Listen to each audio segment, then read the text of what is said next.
शम्भवे गुरुवे नमः। शम्भवे गुरुवे नमः। शम्भवे गुरुवे नमः। प्रणाम करती हूँ अपने गुरु महेश्वर शिव के चरणों में मेरा प्रणाम स्वीकार हो। प्रणाम करती हूँ माँ भवानी के चरणों में मेरा प्रणाम स्वीकार हो।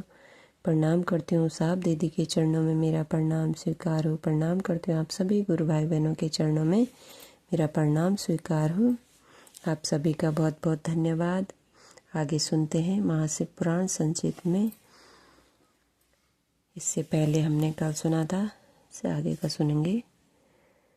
देवे से एक समय उस आनंद वन में रमण करते हुए शिवा और शिव के मन में यह इच्छा हुई कि किसी दूसरे पुरुष की भी सृष्टि करनी चाहिए, जिस पर यह सृष्टि संचालन का महान भार रखकर हम दोनों केवल काशी में रहकर इच्छा अनुसार विचरें और निवारण धारण करें।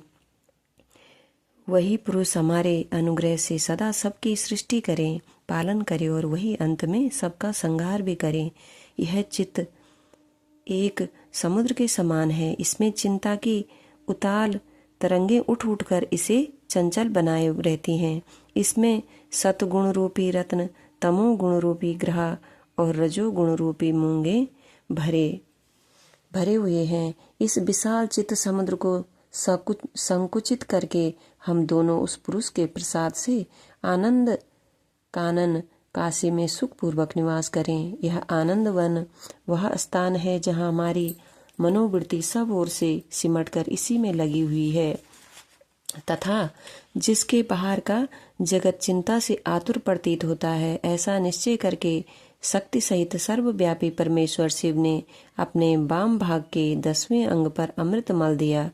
फिर तो वहां से एक पुरुष प्रकट हुआ जो तीनों लोकों में सबसे अधिक सुंदर था। वह शांत था, उसमें सतगुण की अधिकता थी तथा वह गंभीरता का अथाह सागर था।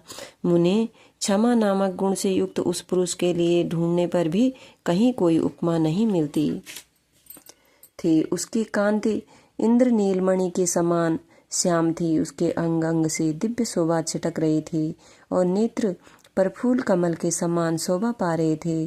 श्रीअंगों पर सुवर्ण की सी कांति वाले 2 सुंदर रेशमी पीताम्बर शोभा दे रहे थे। किसी से भी पराजित न होने वाला वह वीर पुरुष अपने प्रचंड भुजदंडों से सुशोभित हो रहा था। तदंतर उस पुरुष ने परमेश्वर शिव को प्रणाम करके कहा, स्वामिन, मेरे नाम निश्चित कीजिए और काम बताइए। उस पुरुष की यह बात सुनकर महेश्वर भगवान शंकर हंसते हुए मेघ के समान गंभीर वाणी में उससे बोले। शिव ने कहा, वत्स, व्यापक होने का कारण तुम्हारा विष्णु नाम विख्यात हुआ। इसके सिवा और भी बहुत से नाम होंगे जो भक्तों को सुख देने वाले होंगे।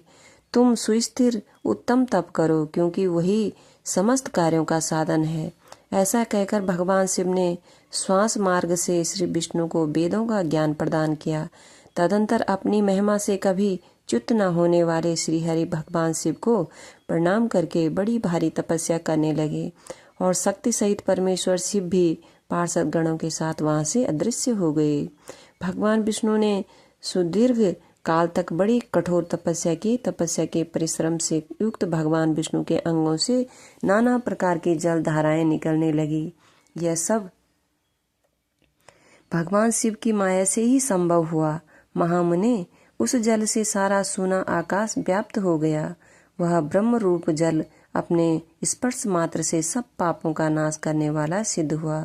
उस समय थके हुए परम पुरुष विष्णु ने स्वयं उस जल में शयन किया। वे दीर्घ काल तक बड़ी प्रसन्नता के साथ उसमें रहे। नार अर्थात जल में शयन करने के कारण ही उनका नारायण यह श्रुति सम्मत नाम प्रसिद्ध हुआ। उस समय उन परम पुरुष नारायण के सिवा दूसरी कोई प्राकृत वस्तु नहीं थी। उसके बाद ही उन महामात्मा नारायण देव से यथासंभव सभी तत्व प्रकट हुए। महामते विद्वान, मैं उन तत्वों की उत्पत्ति का प्रकार बता रहा हूँ, सुनो। प्रकृति से महातत्व प्रकट हुआ और महातत्व से तीनों गुण। इन गुणों के भेद से ही त्रिविधि अहंकार की उत्पत्ति हुई। अहंकार से 5 तन्मात्राएं हुई और उन तन्मात्राओं से 5 भूत प्रकट हुए। उसी समय ज्ञान इंद्रियों और कर्म इंद्रियों का भी प्रादुर्भाव हुआ। मुनि श्रेष्ठ, इस प्रकार मैंने तुम्हें तत्वों की संख्या बताई है। इनमें से पुरुष को छोड़कर से सारे तत्व प्रकृति से प्रकट हुए हैं। इसलिए सब के सब जड़ हैं। तत्वों की संख्या 24 है। उस समय एकाकार हुए 24 तत्वों को ग्रहण करके वे परम पुरुष नारायण भगवान शिव की इच्छा से ब्रह्म रूप जल में सो गए। अपने गुरु सहित साहब दीदी के चरणों में प्रणाम। आप सभी गुरु भाई बहनों के चरणों में प्रणाम। सभी का बहुत बहुत धन्यवाद। आज के लिए इतना ही, इससे आगे कल सुनेंगे।